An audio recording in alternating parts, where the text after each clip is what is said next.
Civil अस्पताल के हसीन सपनों के बीच वर्तमान का कड़वा सच। वार्ड बॉय का काम कर रहे संजीवनी 108 के ईएमटी और ड्राइवर।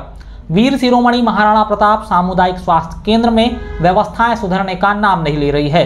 यह तब हो रहा है जब विधायक गौरव सिंह पारदी के बेहद करीबी भारतीय जनता पार्टी युवा मोर्चा के अध्यक्ष प्रियांश राउत और भाजपा की ही विचारधारा से प्रभावित अधिकांश लोग अस्पताल की रोगी कल्याण समिति में शामिल है। विधायक स्वयं भी कई मौके पर अस्पताल में हुई बैठक और समारोह के दौरान अस्पताल की व्यवस्थाओं को सुधारने के निर्देश दे चुके हैं, मगर अस्पताल में तो इलाज के लिए आने वाले गंभीर मरीजों, सड़क हादसों में घायलों को अस्पताल के गेट से सामान्य वार्ड तक ले जाने के लिए वार्ड बॉय तक उपलब्ध नहीं है। ऐसे में मरीज के परिजनों से लेकर संजीवनी 108 के ईएमटी और ड्राइवर स्वयं स्ट्रेचर खींचने को मजबूर हैं। वहीं अस्पताल में ड्रेसर नहीं होने से घायलों को टाके लगाने से लेकर मरहम पट्टी करने का काम अस्पताल में मौजूद सुरक्षा श्रमिकों के द्वारा किया जा रहा है। यह सारी हकीकत उस वक्त सामने आई जब शनिवार को सिवनी रोड पर खमड़िया मोड़ाई में एक सड़क हादसे में 3 लोग घायल हो गए और घायलों को संजीवनी 108 से अस्पताल पहुंचाया गया, लेकिन अस्पताल में वार्ड बॉय नहीं होने के कारण संजीवनी 108 के ईएमटी ड्राइवर को स्ट्रेचर की सहायता से घायलों को सामान्य वार्ड में पहुंचाना पड़ा। वहीं अस्पताल में कोई भी चिकित्सक मौजूद नहीं थे। ट्रेनी चिकित्सक सूचना मिलने पर अस्पताल पहुंचे और घायलों को प्राथमिक उपचार किया।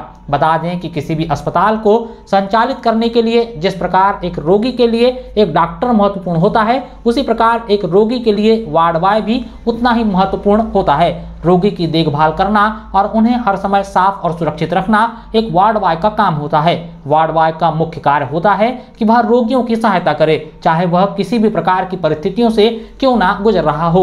मरीजों को बेड से उठाना, फिर उसके बाद टॉयलेट ले जाना या फिर उसे किसी भी प्रकार की चीज की आवश्यकता होती है तो वार्ड बॉय का प्रमुख कार्य यही होता है कि उनकी मदद करे। लेकिन कटंगी सरकारी अस्पताल में वार्ड बॉय का कार्य मरीजों के परिजनों को करना पड़ता है।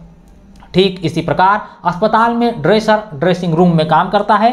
ड्रेसर की जिम्मेदारी होती है कि वह मरीजों की ड्रेसिंग करे, घायलों को टाके लगाए, मरहम पट्टी करे, इंजेक्शन और ड्रिप लगाए। लेकिन कटंगी में ड्रेसर का पद करीब 6 माह से खाली पड़ा है और कई बार सुरक्षा गार्ड को ड्रेसर का कार्य करते हुए देखा गया है, जिससे सहज ही अंदाजा लगाया जा सकता है कि अस्पताल किस हाल में संचालित हो रहा होगा। गौरतलब हो कि विधायक गौरव सिंह पारदी ने चुनाव प्रचार के दौरान एक प्रण लिया था कि जब तक सरकारी अस्पताल में सोनोग्राफी मशीन नहीं आती तब तक वह दीपावली का दीपक अपने घर में नहीं जलाएंगे। उन्होंने चुनाव जीतने के बाद अपने संकल्प को पूरा भी किया। अब विधायक को फिर से एक बार प्रण लेना होगा कि वह सरकारी अस्पताल कटंगी में शीघ्र ही वार्ड बॉय और ड्रेसर की नियुक्ति कराएंगे।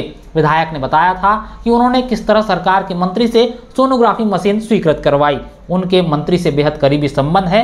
इन्हीं करीबी संबंधों को विधायक को फिर फायदा उठाकर कटंगी अस्पताल को वार्ड बॉय और ड्रेसर दिलवा सकते हैं ताकि जनता को होने वाली परेशानियों से निजात मिले। बालाघाट कलेक्टर मृणाल मीणा ने जिले का पदभार संभालने के बाद संभवतः जिले की सभी तहसीलों का दौरा कर लिया है। कलेक्टर को एक बार कटंगी और तिरोड़ी तहसील का भी दौरा करना चाहिए।